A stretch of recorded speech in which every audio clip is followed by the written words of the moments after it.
President Aquino says it is up to the court to decide whether alleged pork barrel scam brains Janet Lim Napoles should be held under hospital arrest.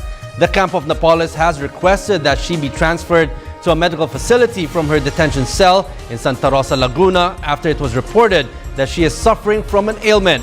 According to the president, the government will ensure that Napoles gets the medical treatment she needs while staying in prison.